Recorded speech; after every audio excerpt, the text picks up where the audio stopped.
Dans la chaleur torride de Japan Expo, les principaux éditeurs manga et animés du marché français se sont lancés dans l'arène de Villepinte. C'est l'occasion de voir les nouveautés et les atouts des uns et des autres. Comment chacun résiste au choc de ce 14e impact. Vous allez voir, pour un peu, on se croirait dans un shonen. Tout d'abord, il y a les discrets, qui sont bien présents, ou que l'on découvre au détour d'un stand et d'un sac géant que les spectateurs continuent d'arborer fièrement, année après année, malgré les allées encombrées. On pouvait ainsi découvrir un petit projet qui, sous son nom anodin, les séries de notre enfance, recèle d'informations sur certains animés chers à toute une génération. C'est un livre en fait qui raconte l'histoire d'un studio français, le studio DIC. Donc c'est un studio qui a produit de nombreux studios français, qui a travaillé avec le Japon, qui a fait des séries à succès telles que Ulysse 31, Les Mystérieuses Cités d'Or, Jace et les Conquérants de la Lumière, Les Mini-Pouces, etc. Et en fait on présente à travers ce bouquin comment chaque série a été conçue. On pouvait également croiser les éditions IMHO pas loin du stand No Life. On propose des mangas qui sont culture pop et Hiroguro japonais. Du côté des éditions H, c'est principalement en fait la revue d'études Manga 10 000 images et aussi donc le Kaboom qui est donc une revue principalement d'interviews d'auteurs franco-belge manga comics qui est organisée par Chronic Art. Un éditeur discret mais au choix audacieux et de grande qualité. Opus de Kon Satoshi a d'ailleurs remporté très récemment le prix Asie de la critique ACBD 2013, une jolie reconnaissance. À peine plus loin, il y avait bien sûr tous les titans du milieu. Même si tout le monde souffre un peu d'une certaine stagnation de l'édition manga en France, cela ne les empêche pas de continuer d'avancer malgré tout, sans trop se soucier de ce qui se passe autour d'eux. Comme à peu près tous les éditeurs, on subit un peu le contre-coup d'une certaine morosité du marché. Le début d'année a été pour nous assez stable, mais pas non plus extraordinaire. Maintenant, heureusement, on fait partie des éditeurs qui ont la chance d'avoir une locomotive qui est Fairy Tail chez nous, donc ça aide beaucoup. On a lancé Chiafuru qui fait partie des nouveautés qui s'en sortent, mais on aurait pu espérer faire un petit peu mieux. En revanche, là, avec l'attaque des Titans, on semble parti pour rattraper plus que largement le reste, donc on verra ce que la suite de l'année nous réserve. En effet, Shingeki no Kyojin, ou l'attaque des titans en français, était clairement mise en avant sur le stand Pika, mais également chez Wakanim juste à côté qui présentait sa version animée.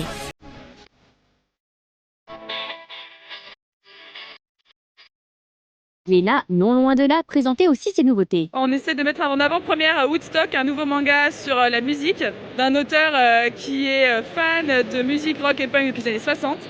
On a également en nouveauté Nijika, donc du même auteur que Killary. Donc là, cette fois, c'est pas la chanson dans laquelle elle voudrait se lancer, mais dans la comédie. On a également le nouveau tome de Gum Last Order qui est arrivé, le tome 16. Et toujours un One Piece bien mis en valeur. Glénat Manga, en fin d'année, on va sortir les 3 ouvrages Totoro. Donc il va y avoir l'artbook Miyazaki avec les dessins préparatoires de Miyazaki à l'aquarelle. On aura également l'anime comics et le picture book pour les enfants. Pour les fans des pirates au chapeau de paille qui en voulaient encore plus, Toei Animation les mettait en avant sur un stand dédié entièrement à l'équipage de Luffy. Alors bienvenue sur l'île des hommes poissons, donc de One Piece, où on célèbre cette année le 10e anniversaire de la série en France. On a eu la sortie du film Z et on a eu la chance pour une fois, en tout cas pour ce film-là, de pouvoir le sortir très proche de la date de sortie japonaise. Il y a fort à parier que les pirates n'ont pas fini de faire parler d'eux. 2013年もしくはそれ以降なんだけども、やっぱりワンピースっていうのが20代とか10代とか、その辺の年齢の方々に喜んでいただいていると、それをやっぱり、当社としてはもっと一般的に6歳とか大人まで、エンジョイしてもらうように、努力をしていきたいと思っているので、2014年15年はもっといろんなファンが、ワンピースを見てくれると、嬉しいなと思っております。Et maintenant, direction le stand Kana et son traditionnel Naruto géant, facile à repérer. Bienvenue sur le stand des éditions Kana, donc partie papier, partie animée à gauche et à droite. Voyons d'abord les nouveautés côté animé. Une nouvelle licence chez nous qui est Hunter x Hunter. C'est une réédition de la série phare de Shueisha, remasterisée, réadaptée, nouvelles couleurs, nouvelles images et ça marche bien ici.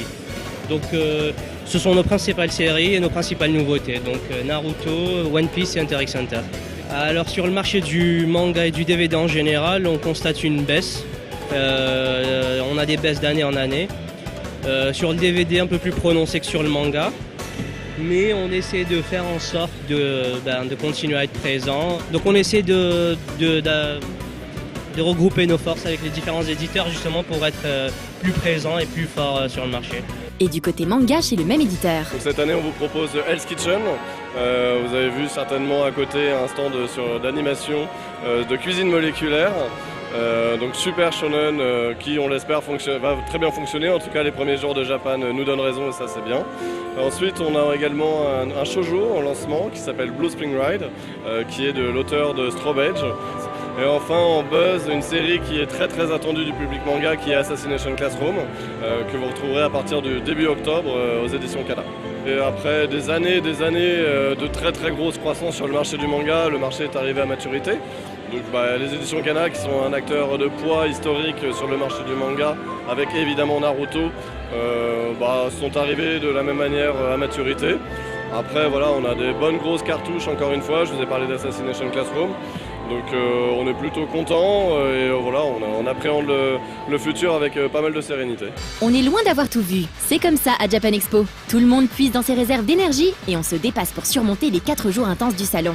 Il en est de même pour Kazé qui présentait cette année un stand plus compact mais pas moins riche pour autant. Cette année on a réuni la partie DVD et manga en un seul stand en réunissant vraiment les licences ensemble plutôt que de les avoir de chaque côté. Comme les années précédentes. Jusqu'ici on a trouvé ça assez similaire parce que le jeudi c'est très fort comme l'année dernière, c'est vraiment une nouveauté de ces dernières années, un jeudi très fort. Le vendredi était un peu en dessous mais il y avait quand même du monde toute la journée et là samedi ça tourne quoi.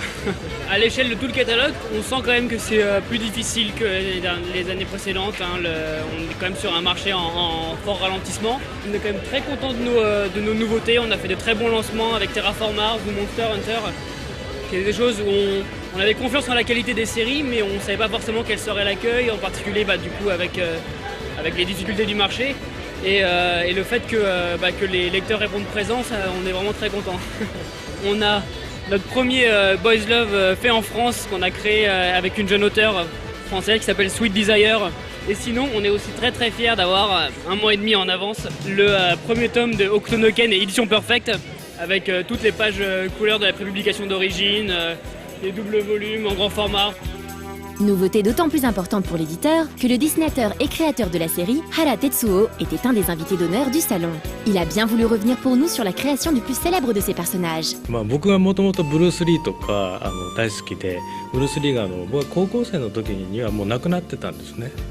それで高校生の1年生ぐらいと15歳ぐらいですけども、やっぱり一番見たい頃なんですよね。もっと見たいっていう頃にもうブルース・リーいなくて。亡くなってたので自分で書こうっていうのがありました。なので、そういう、アクター日本のアクターでもやっぱりかっこいい人がいて、松田優作さんとか大好きだったんですよね。だからそういう人たちもみんなやっぱり旬が過ぎていなくなったりとかしていく時にやっぱり僕の中にずっと残ってるわけですよね、イメージが。それをやっぱり漫画にしたいなっていうところでずっと思ってまして、そこがやっぱり北斗の拳を始まるきっかけにはなっています。ただ中国拳法の使う、漫画を始めるときに、うちの僕の担当のね編集者がアイデアを出してくれて資料を集めて、それで経絡飛行をつくと人間が爆発するっていう話はどうっていう提案されまして、でそれで僕は最初はあまり乗り気じゃなかったんですけども、人間のツボをついて、人間が爆発するっていうちょっと高等無形なね話だったので、ただそれはそれとしてでも中国拳法の漫画に、作り上げたいなと思ったので、そこがスタートです。それで最初は読み切りを書きまして、読者の反応を見るためにですね始めました。でそれが、21の時ですかね、僕が。それで2回、読み切りを書いて、で人気が良かったんですよね。それで連載をしようって決まった時にその原作をつけて話をね強化しようということでブロンソン先生に入っていただきました。で僕は話作るのはあんまりうまくなくて、僕が得意なのはキャラクターを作るとか話を面白く見せるとか迫力のある画面映像を見せるとか絵を見せるっていうところが、僕の武器だったのですごく絵に時間がかかるので、1週間でね描き上げるっていうのが、22歳でしたけどもやっぱ21枚描くっていうのは結構大変なので、そのストーリーの部分の骨組みは僕が1週間絵を描いてる間にブロンソン先生とその編集者と一緒に作っておいてもらって、それで編集者がブロンソン先生と僕の間に入ってこうやり取りしながらああでもないこうでもないって言いながら作っていったっていう経緯があります。Le style qui a fait sa renommée est le fruit d'un long cheminement graphique. その中で僕が発見したのは、アングロサクソン系のその、